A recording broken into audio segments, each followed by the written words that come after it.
Shalom Indonesia, salam Nusantara. Dari Sabang sampai Merauke, dari Miangas sampai Pulau Rote. Puji Tuhan. Bapak-bapak, ibu-ibu, saudara-saudari yang kasih dalam Tuhan Yesus, rekan-rekan sahabat, bisa senang bertemu di malam hari ini. Doa dan harapan saya senantiasa kita bertambah teguh dalam iman kita kepada Tuhan, dan berdoa saya kepada kita, energi Tuhan, kekuatan Allah, urapan Allah senantiasa menyertai jalan-jalan hidup kita, sehingga kebaikan dan kemurahan Tuhan akan terus mengikuti langkah-langkah kehidupan kita, baik di kala senang maupun di kala susah, maupun di kala menderita. Tuhan tetap menyertai kita. Puji nama Tuhan. Dan pada pagi hari ini kita akan membuka firman Allah dalam Yakobus 2. Ini sangat panjang, tetapi saya akan membacakan bagian-bagian saja nanti. Dikatakan Yakobus 2 ayat 1 sampai dengan 2. Saudara-saudaraku, sebagai orang beriman kepada Yesus Kristus, Tuhan kita yang mulia, janganlah iman itu kamu amalkan dengan memandang muka. Sebab jika ada seorang masuk ke dalam kumpulan dengan memakai cincin emas dan pakaian indah, dan datang juga seorang miskin di situ dengan memakai pakaian buruk. 3, dan kamu menghormati orang berpakaian indah itu dan berkata kepadanya, silakan Tuhan duduk di tempat yang baik ini. Sedangkan kepada orang miskin kamu berkata, berdirilah di sana atau duduklah di lantai di dekat tumpuan kakiku. Bukankah kamu telah berbuat perbedaan di dalam hatimu dan bertindak sebagai hakim dengan pikiranmu yang jahat? Puji nama Tuhan. Jadi ketika tema kita adalah iman yang sejati, iman yang berdasarkan apa yang dikehendaki oleh Tuhan, iman yang melakukan kehendak Allah, itulah iman yang sejati, iman yang bertumbuh, iman yang melakukan apa yang berkenan di mata Tuhan. Nah, ketika seseorang memiliki iman yang sejati, maka 3 hal ini akan dilakukan oleh seseorang yang memiliki iman yang sejati, yaitu yang pertama, tidak memandang muka. Ya, tidak memandang muka. Tuhan itu tidak memandang engkau miskin, engkau kaya, engkau mancung, engkau cantik, engkau gagah, engkau hebat, engkau berkedudukan, engkau punya jabatan, engkau punya pangkat, dan lain sebagainya. Allah tidak memandang muka. Tetapi Tuhan itu melihat setiap orang melalui ketaatannya kepada Tuhan, melalui kesungguhannya kepada Tuhan. Itulah sebabnya mengapa kita penting memiliki iman yang sejati. Kalau kita membaca kitab Yakobus ini, kita akan memiliki pengertian tentang revolusioner iman. Sehingga iman kita itu bukan iman abal-abal, bukan iman kerupuk, bukan iman kacang-kacangan, tetapi iman yang betul-betul, iman yang sejati, yang sesuai dengan Alkitab, yang sesuai dengan apa yang dikatakan oleh Tuhan.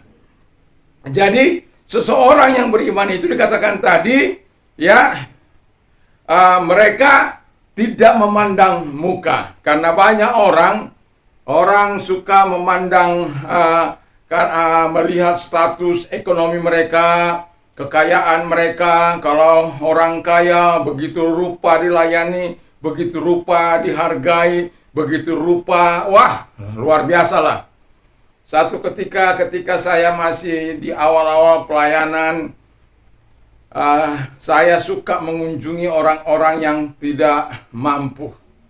Sampai kadangkala 3-4 kali saya berada untuk segera menolong mereka atau sekedar menguatkan mereka. Lalu kemudian ada orang kaya yang merasa tersinggung karena mereka berpikir, kok orang miskin diperhatikan, kok kami yang kaya yang memberikan hidup kepadanya, yang memberikan segala yang terbaik baginya, kenapa kami dilupakan? Sedangkan mereka itu adalah orang-orang yang boleh dikata orang-orang yang sudah saya anggap dewasa dalam hal rohani. Sementara yang saya layani adalah orang-orang yang berjiwa baru, yang butuh lawatan, yang butuh perhatian, tetapi kemudian mereka melakukan apa yang tidak berkenan. Dan itu bukan jarak yang singkat, tetapi jarak yang cukup jauh. Tetapi saya rela melakukan itu karena Tuhan.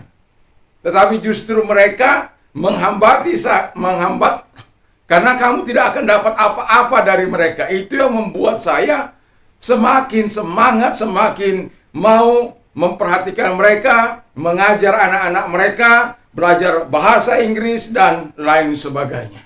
Kenapa? Karena saya ingin mereka bisa keluar dari kemiskinan mereka. Nah, jadi kadangkala manusia itu memandang muka. Kalau engkau kaya, maka aku layani engkau dengan baik. Tetapi kalau engkau miskin, maka tidak perlu kau dilayani dengan baik. Karena mereka, orang-orang miskin, tidak bisa berbuat apa-apa terhadap orang yang menganggap mereka tidak mampu berbuat apa-apa. Tapi saya mau katakan, orang yang memiliki iman yang sejati tidak memandang muka, tidak memandang status, tidak memandang karena Anda kaya, punya jabatan, punya pangkat, dan lain sebagainya.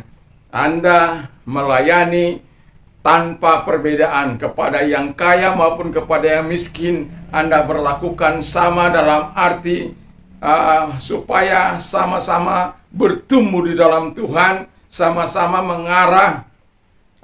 mengarahkan setiap orang untuk serupa dengan Kristus, memiliki iman yang teguh, baik kepada yang kaya maupun kepada yang miskin. Kalau orang kaya memiliki iman yang sejati, itu pendetanya akan menjadi senang. Pendetanya akan tertolong. Pendetanya akan mendapatkan banyak manfaat. Karena apa? Dengan kekayaannya, dia akan menolong pekerjaan Tuhan yang ada di tempat hamba Tuhan itu melayani. Tapi kalau hamba orang itu tidak punya belas kasihan, tidak punya hati, tapi kaya, itulah yang akan menindas. Karena firman Allah yang berkata, karena apa? Mereka menganggap bisa mengatur sesuka-sukanya. Sama seperti saya, khotbahmu harus begini, jangan menyinggung dosa. Saya tidak bisa didikte. Terus saya katakan, kalau orang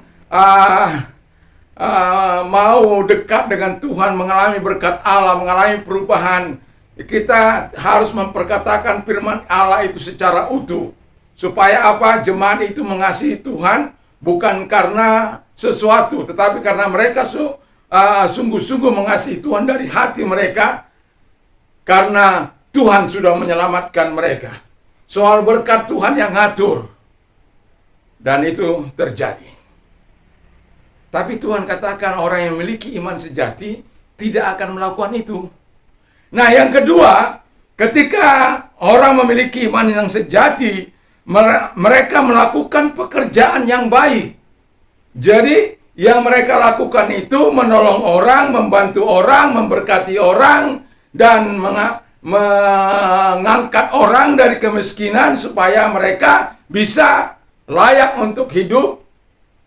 Dan itu yang akan kita lakukan. Karena memang Tuhan dalam Efesus 2 ayat yang ke-10 di sana katakan bahwa kita ini ciptaan Tuhan supaya kita melakukan pekerjaan-pekerjaan yang baik di dalam kehidupan kita. Nah, pekerjaan-pekerjaan yang baik itu perlu kita lakukan dalam kehidupan kita sebagai orang yang beriman kepada Tuhan. Jadi, ketika kita juga melakukan pekerjaan yang baik, kepada yang miskin kita tetap layani, kepada yang kaya juga kita layani, tanpa harus membeda-bedakan. Karena apa? Itu pekerjaan yang baik. Dan orang hal-hal yang baik ketika ada dari sahabat-sahabatnya, dari anggota jemaat di mana dia berada, ya, dia rela hati menolong, dia rela hati memberkati, dia rela hati mungkin mengajarkan sesuatu yang bisa meningkatkan taraf ekonomi mereka, atau memberikan pelatihan-pelatihan, atau memberikan mencari pekerjaan yang lebih layak mungkin dari apa yang dilakukan mereka. Dan puji nama Tuhan. Dan ketika saya melayani secara finansial, maka saya akan memasukkan mereka. Kalau mereka mahir dalam musik, saya akan berikan pengetahuan tentang musik.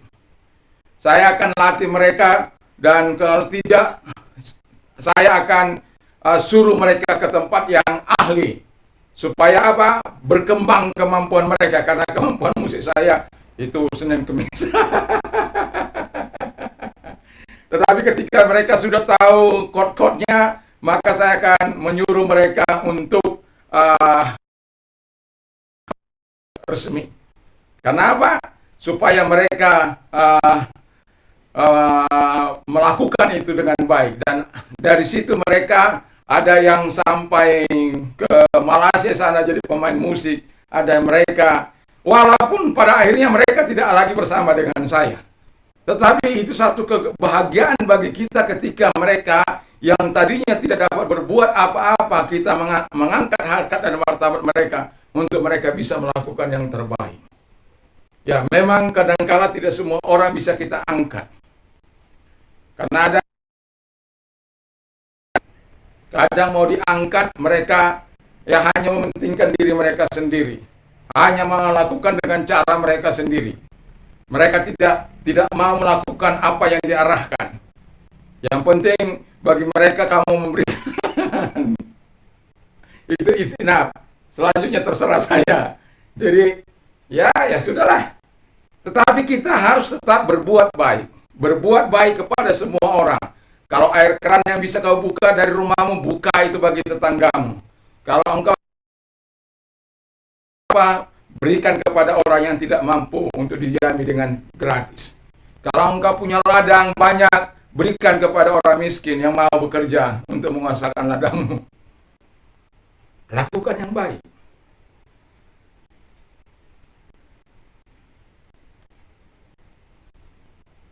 Jadi ketika kita melakukan yang baik, nama Bapa dimuliakan, nama Yesus ditinggikan. Karena apa?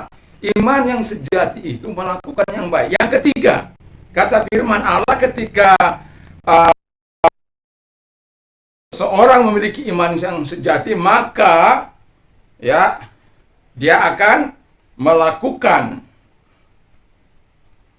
yang ketiga, hidup dalam perubahan yang sejati atau dalam pertobatan yang sejati. Itu Anda bisa baca di dalam pasal 2 ayat yang terakhir, bagaimana orang-orang yang dipanggil oleh Tuhan, katakanlah Abraham, di dalam proses kehidupannya, tetapi pada akhirnya dia bisa berhasil mengalahkan segala godaan, hal-hal yang tidak baik, dan kemudian dia percaya terhadap firman Allah, mempersembahkan Ishak sebagai korban bagi Allah, dan Tuhan akhirnya menjadikan dia bapa orang percaya. Ada perubahan yang terjadi. Dan atau Rahab dikatakan oleh Alkitab bahwa ketika orang-orang Israel mengintai Yeriko, maka dia berkata kepada pengintai-pengintai itu, bahkan menyelamatkan mereka dari samping rumahnya. Dan pada akhirnya mereka selamat, dan kemudian orang Israel juga menjaga perjanjiannya, dan mereka-mereka yang ada di dalam rumah Rahab semuanya selamat. Pelacur itu bahkan dipakai Tuhan sebagai generasi untuk melahirkan salah satu juru selamat, melahirkan generasi yang menyelamatkan umat manusia dari dosa. Ada nama Rahab di situ. Jadi disinilah kita pentingnya mengalami ketika kita memiliki iman yang sejati, yang sesuai dengan firman Allah. Kita harus melakukan apa yang diperintahkan Tuhan kepada kita, tidak memandang supaya apa? Itu ayat yang ke-1 dan 2 itu penting tidak memandang muka, supaya kita pelayanan kita betul-betul murni, tulus. Lalu kemudian melakukan pekerjaan-pekerjaan yang baik. Kalau kata orang memiliki iman yang sejati, tapi juga dia masih menipu, masih melakukan kejahatan, tetapi dia juga melakukan yang baik, itu pura-pura itu. Lalu yang ketiga dikatakan hidup dalam perubahan. Jadi ketika orang hidup dalam perubahan, maka dia sesungguhnya telah menunjukkan imannya dengan perbuatan-perbuatan. Karena di bagian terakhir dikatakan, sebab seperti tubuh tanpa roh adalah mati, demikian jugalah iman tanpa perbuatan adalah mati. Jadi iman itu harus disertai dengan perbuatan yang memuliakan Tuhan. Ketika perbuatan kita memuliakan Tuhan, maka kita sebenarnya sedang mengalami perubahan, pertobatan yang sejati di hadapan Allah. Dan itu sudah pasti ketika kita memiliki iman yang sejati. Iman yang sejati itu akan membuat kita melakukan apa yang dikehendaki Tuhan, melakukan apa yang diperintahkan Tuhan. Jadi tetaplah tinggal di dalam iman kita, supaya dengan iman itu kita terus semakin kuat dan semakin kuat. Sadari dengan iman itu kita akan menghasilkan keselamatan dan kita akan mendapatkan kehidupan yang kekal. Tuhan Yesus memberkati. Mari kita tunduk kepada dan kita berdoa. Terima kasih Tuhan. Tuhan berkati pemimpin bangsa kami. Tuhan, Engkau Allah yang kami serahkan, Engkau kepadamu kami serahkan pemimpin bangsa kami, sehingga presiden dan wakil presiden dapat melakukan tugas-tugasnya untuk mensejahterakan rakyat Indonesia dari Sabang sampai Merauke. Tuhan, para gubernur, wali kota, camat, bupati, camat, lurah, RT, RW, semuanya, aparat diberkati, gereja Tuhan diberkati, semuanya diberkati oleh Tuhan. Anak bangsa dari Sabang sampai Merauke diberkati oleh Tuhan. Dan kami juga berdoa kepada mereka-mereka yang pelaku-pelaku ekonomi, mereka juga diberkati oleh Tuhan. Semuanya Tuhan, di dalam nama Tuhan Yesus Kristus. Juga kami berdoa buat ekonomi bangsa kami, sehingga ekonomi bangsa kami boleh bergeliat kembali sebagaimana sedia kala, sehingga semakin berkembangnya ekonomi kami, sehingga masyarakat boleh kembali beraktivitas sebagaimana sedia kala. Terima kasih Tuhan. Dan kami juga berdoa bagi orang-orang sakit, Tuhan sembuhkan mereka di dalam nama Tuhan Yesus. Apapun sakit penyakit, percayalah bahwa Tuhan mampu menyembuhkan engkau. Kalau engkau yang sakit, taruh di tempat yang sakit, kita berdoa. Bapa di surga, dalam nama Tuhan Yesus kami datang merendahkan hati di hadapan-Mu. Jamah mereka semua, tumpangkan tangan atas mereka yang sakit. Apapun sakit mereka, Tuhan sembuhkan mereka dalam nama Yesus. Terima kasih, selalu ada mujizat bagi mereka yang percaya kepada Tuhan. Tidak peduli apapun kelemahan dan sakit penyakitmu, Tuhan mampu menyembuhkan engkau. Dan kami juga berdoa kepada mereka yang mengalami kesusahan terdampak dengan COVID ini. Kami berdoa agar engkau menyertai mereka sebagaimana firman-Mu. Datanglah kepadaku, hai kamu yang letih lesu beban berat, aku akan memberikan kelegahan kepada mereka. Dan Tuhan juga yang berkata, serahkanlah segala khawatirmu kepadaku, karena aku yang melihara kamu. Dan biarkan mereka mengerti akan pemeliharaan Tuhan di tengah-tengah situasi dan kondisi apapun, bahwa tangan Tuhan tidak akan pernah melepaskan mereka, sehingga Tuhan mereka tertolong, dan mereka boleh berkata, segala perkara dapat kutanggung di dalam Dia yang memberikan kekuatan bagiku. Karena selalu ada jalan keluar yang Engkau berikan bagi orang-orang yang berharap dan percaya kepadamu Tuhan. Sehingga tidak ada lagi orang yang bunuh diri oleh karena kesusahan-kesusahan mereka, penderitaan mereka. Tapi mereka menyerahkannya ke dalam tangan Tuhan, dan Tuhan menolong mereka.